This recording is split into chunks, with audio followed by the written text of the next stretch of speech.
everybody, welcome to episode number 2 of the Paid Traffic Show.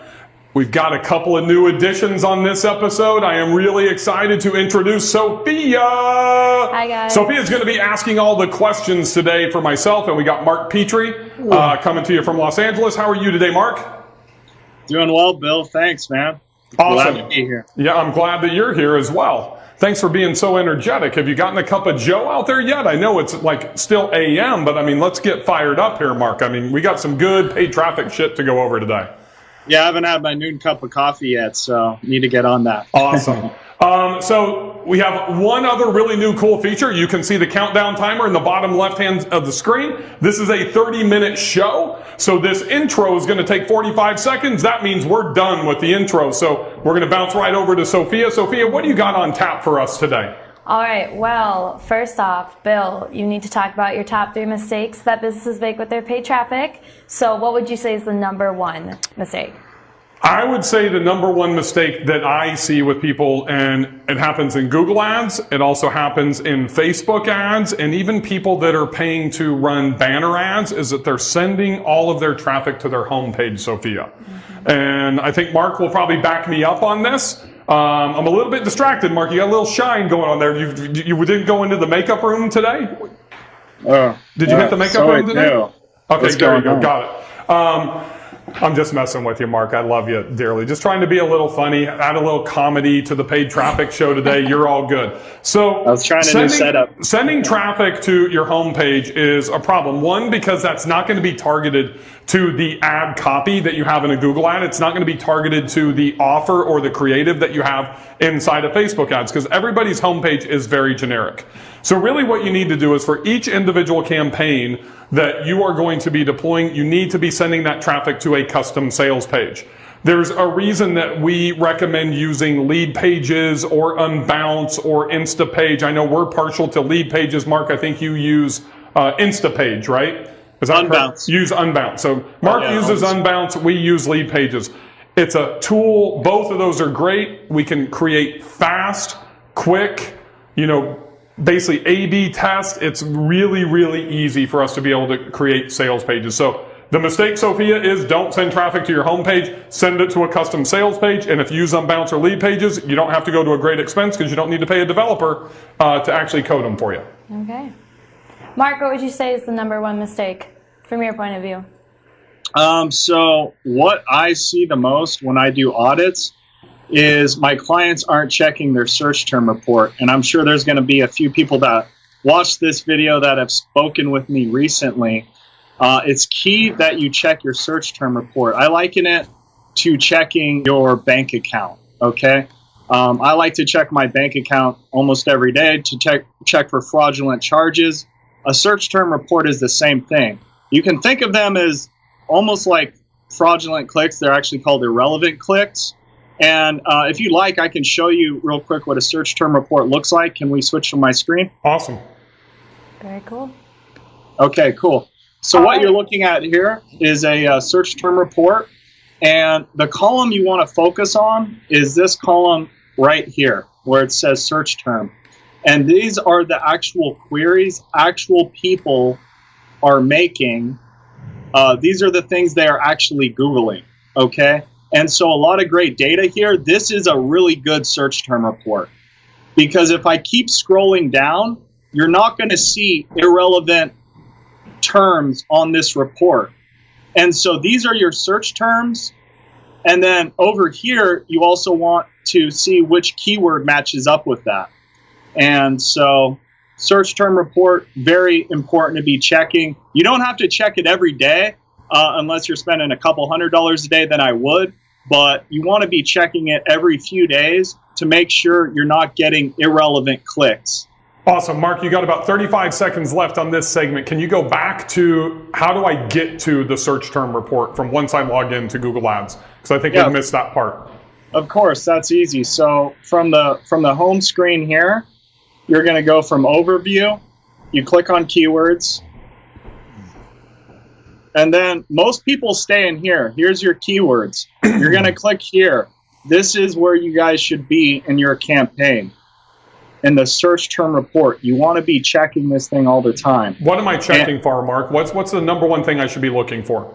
Okay, competitor terms. Someone looking for your competitor. Someone looking for a service similar to what you offer. For instance, like someone looking for Super Shuttle or something, or someone looking for a taxi service. So it's close, but it's not exactly what it is you offer. And that's where most of the wasted ad spend I see goes, to these irrelevant searches. So check this out, and it should look just like the one you're seeing now. This is a good one. But even the best search term reports usually are going to have a few irrelevant clicks. You just don't want it to be 50% of the clicks are irrelevant. So that's awesome stuff. And if you guys have any more questions about the search term report, which both Mark and I feel are extremely valuable to be checking probably once a week, Mark, would you agree with that? Yeah, I think that's then just leave a comment down below for Mark or I. Perfect. Moving on to point number 2. Bill, you say that the second biggest mistake is to set it and forget it. What does that mean? I think what happens is most people write their copy, they do keyword research once, they deploy their campaign, they link it to wherever their destinational URL is going to be, and then they stop. And they just wait for the phone to ring, they wait for those click-to-calls, they wait for those form conversions on their sales page, and they're not going in and continuing to optimize. And if they do try to optimize, they're typically only looking at one thing, which is either the CTR rate or the CPC, the cost per click. And they don't know what to do next, so they kind of just give up and just let their ad campaign run. So what I think you have to do is you have to give it about 20, maybe 48 hours, depending on what your budget is. Could be up to 3 or 4 days. See what's coming in with the clicks, see what's happening with your impressions. Then you need to look at your click-through rate. And if you have a good click-through rate, which Mark, what would you say a good click-through rate is in our industry? 2.8 to 3.5? 4?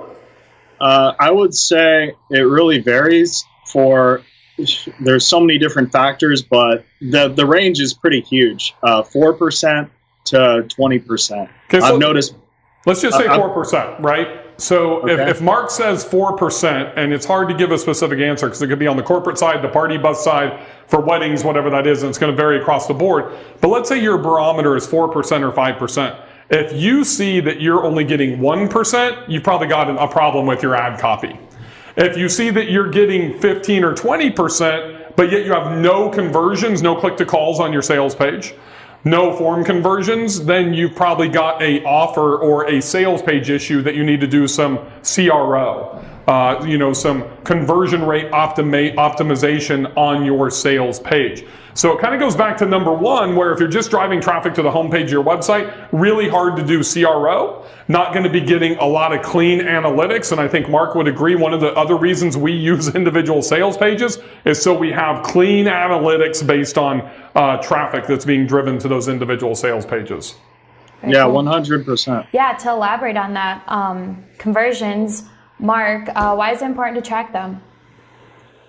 Well, it's the same reason it's important to track the number of leads you got to the number of sales you got. Because if you're not tracking that, you can't improve it. You need to set a baseline. Let me show you guys what it looks like when you are tracking conversions and give you an idea of approximately what your conversion rate should be. Let's switch to my screen. Okay, so as you can see, this campaign right here is tracking conversions. All you have to do, go to the overview, go to the campaigns, and this column right here, if you do not have this column, how you get to that is you click on columns here, and you go to modify columns, because this doesn't always show up. And so then you go to conversions, and what you're going to want to do is click on these 3, conversions, cost per conversion, and conversion rate, hit apply, and it's going to add them to the columns over here. And so let's go back here. And what I like to see in this industry, the cost per conversion, conversions are just a lead. So that's like cost per phone call, cost per lead form you get, I like to see between $5 and $20 typically, depending on if you're in a small city or a large city. I've noticed corporate airport stuff, cost per conversion is higher. You might be spending $15, $20.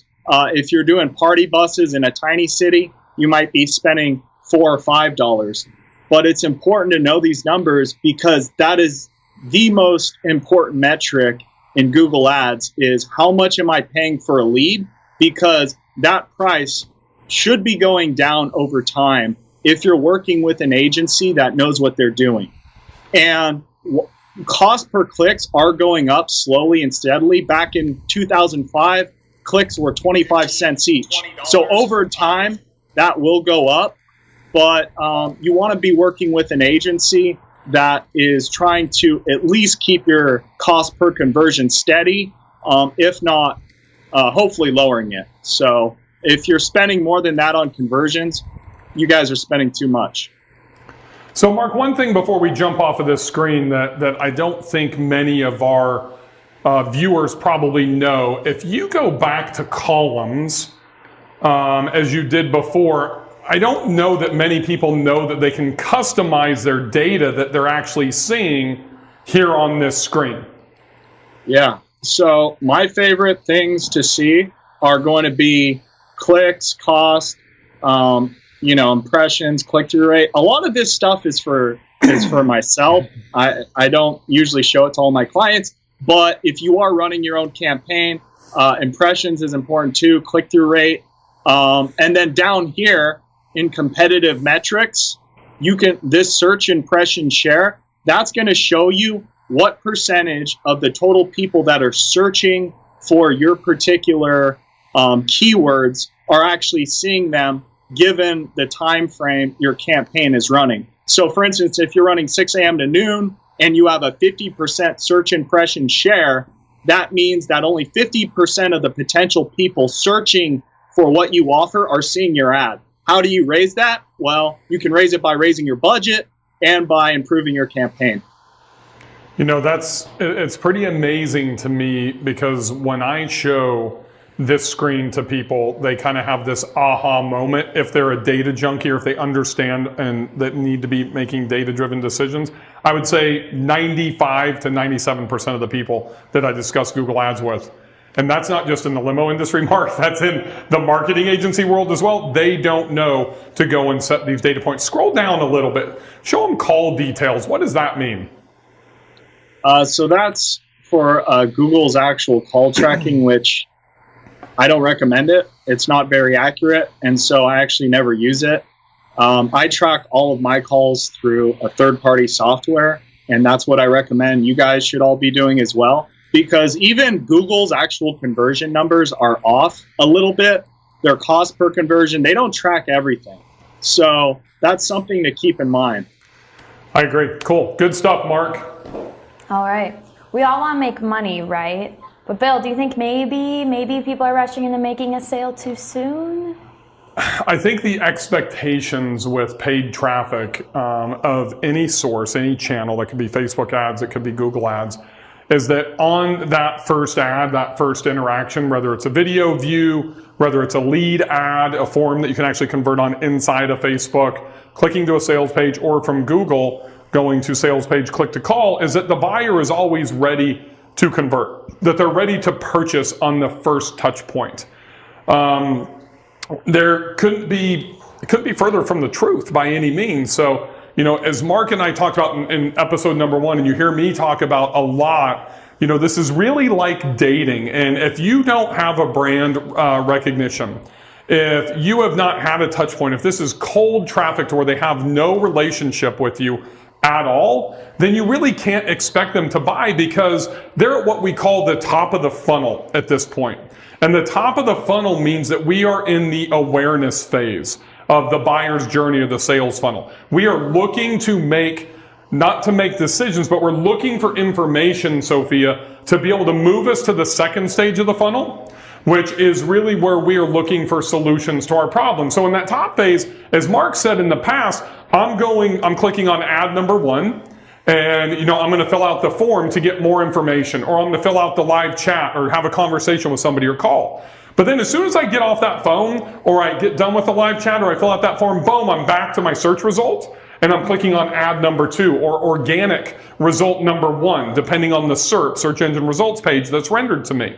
And I'm going to do that 3 or 4 times in that awareness phase to see what company has that, Bing Crosby silver cloud white Rolls Royce for my upcoming wedding. Excuse me.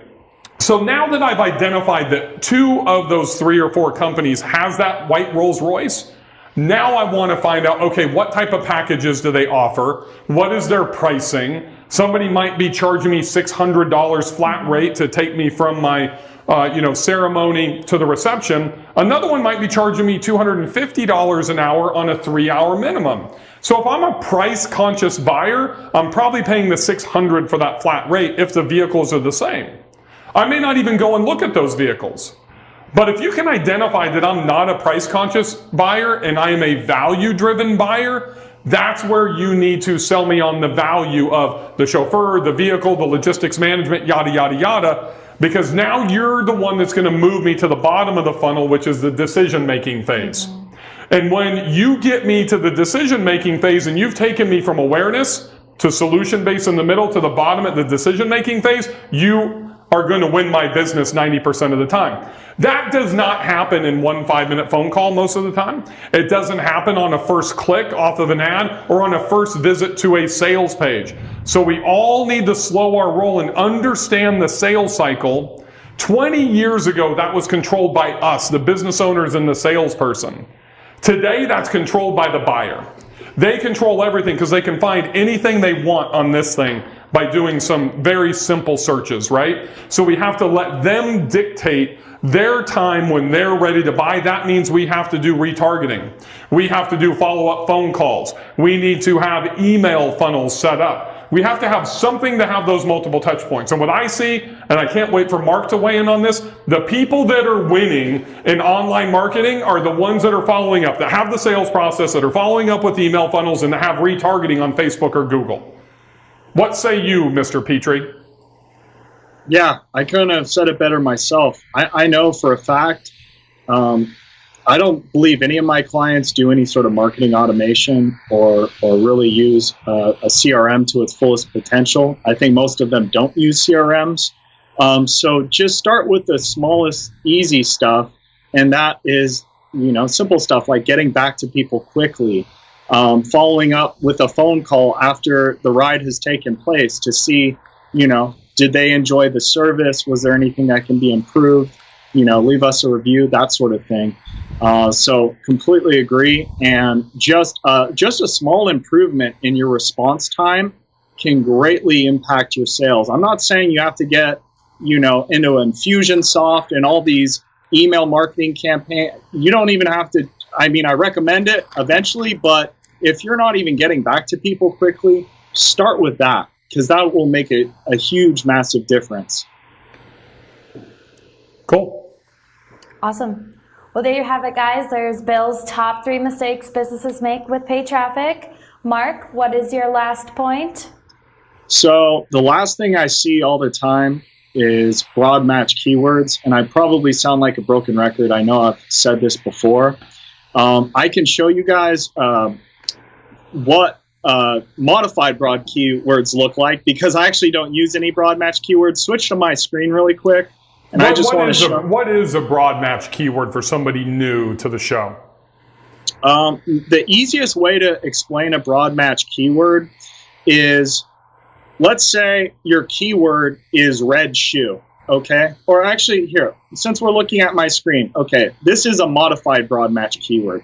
This is telling Google that both of these words need to be in the search query. Okay, so the plus, the word next to the plus tells Google these words have to be next to this somewhere in the search query.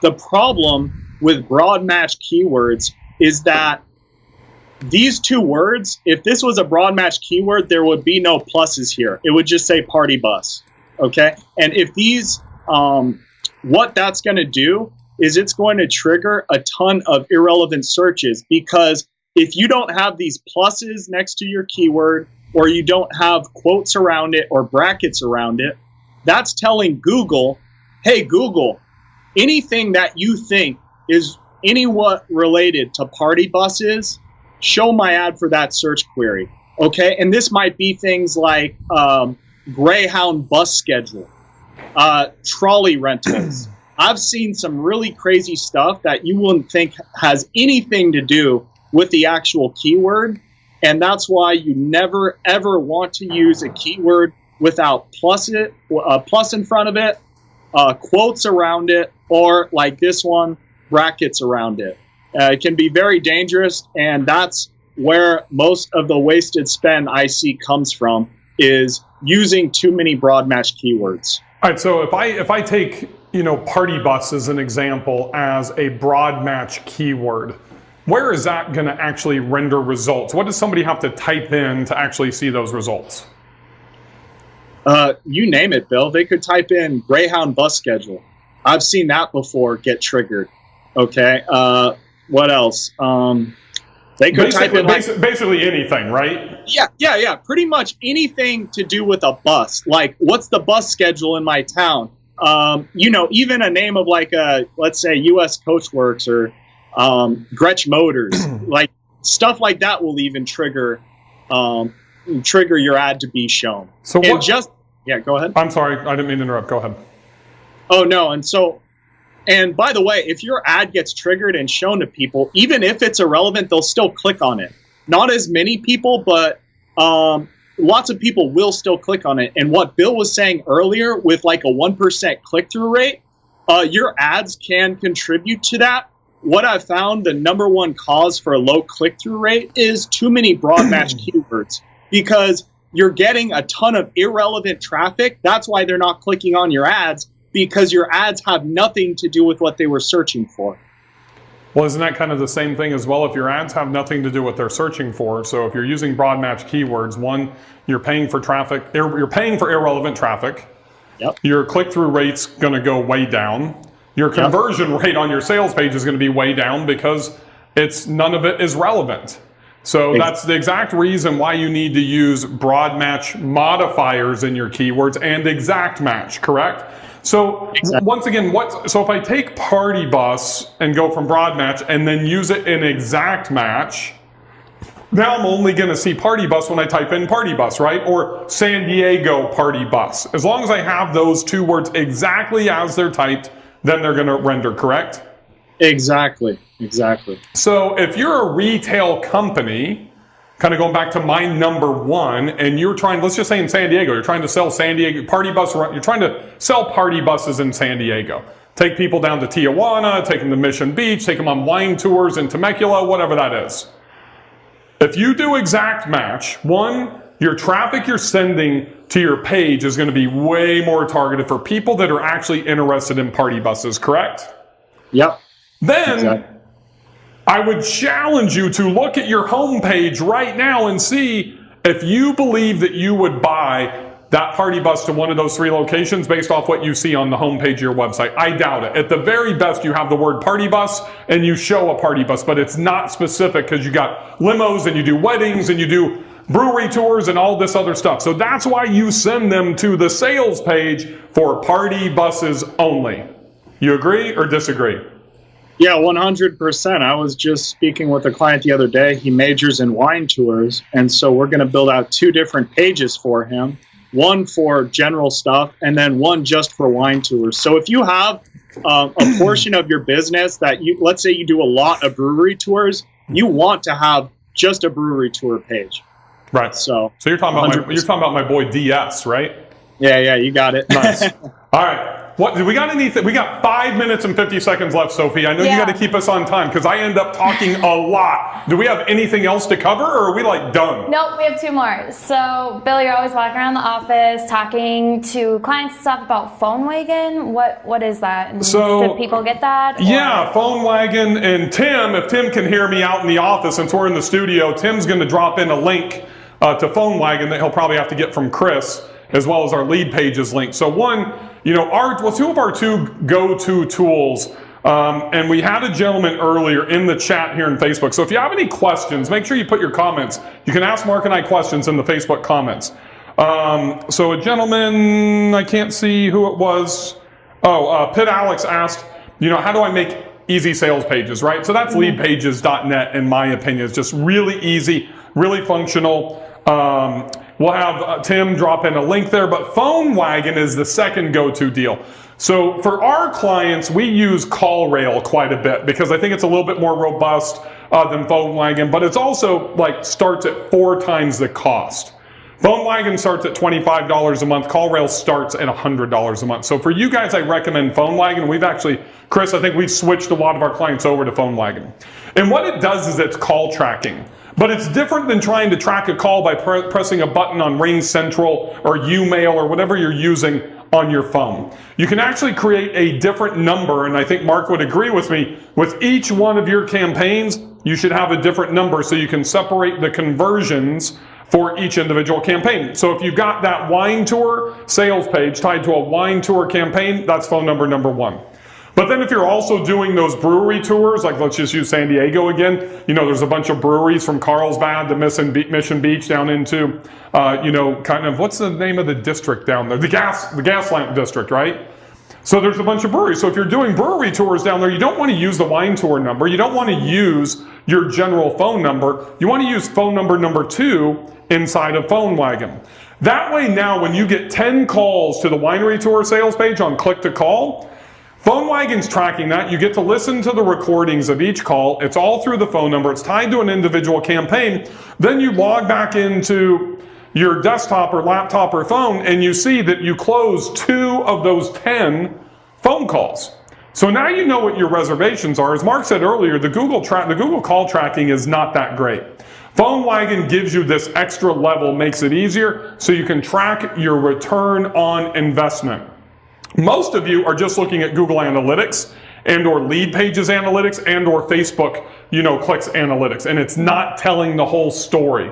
So you really need to have Phone Wagon. So if you're spending at least $250 to $300 a month on advertising, and most of you are probably spending at least $500 to $1,000, you must have Phone Wagon, in my opinion. You are not getting the whole scope of the return on your investment. And 2, you don't know how good you or your sales reps or CSRs are at selling. And that's a whole nother component that you can use for training and also monitoring and coaching. Perfect. Mark, you got about 2 minutes left. What core KPI should our customers focus on? So I would focus on total number of conversions and cost per conversion. And what you want to see is you want to see your total number of conversions go up every month. And again, a conversion is a lead. So a conversion is a phone call. It's someone filling out a quote form. Those are really the 2 most important things because you want to know how much money did I spend this month, how many leads did I get this month, and how much did I pay per lead, which if you know the first 2 numbers, you know the third. And the goal is to spend as little as possible for these leads because keep in mind, guys, we know we get a lot of tire kickers and a lot of people just checking prices, which that's just the nature of the industry because you can call and get a price over the phone. And so therefore, you want to get these leads for as little money as possible because you're not going to close 100% of them. And the lower your cost per lead, the lower your cost per client acquisition. So Mark, I think that is really great stuff. What are a couple of KPIs that people should not be focusing on that you see them focusing on way too much?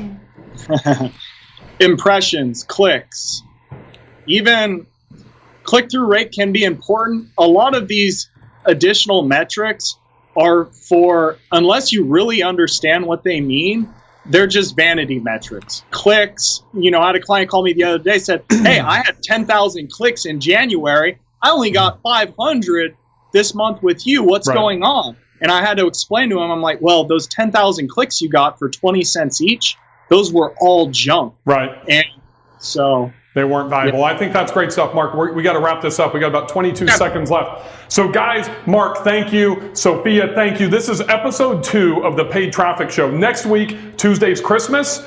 Mark and Bill will be right back here on the 26th. We're going to push that a day back. We're going to be doing this on the 26th on Wednesday. So now you can check this out at the Bill Faeth YouTube channel, Limo University YouTube channel, and then go to any place that you listen to podcasts and just search for the Paid Traffic Show, whether it's on iTunes, whether it's on Stitcher, whether it's on Podcaster, and you can find this on all the podcasting channels. Until next Wednesday, Merry Christmas, everybody. Mark, thank you. Sophia, thank you. We'll see you guys next week.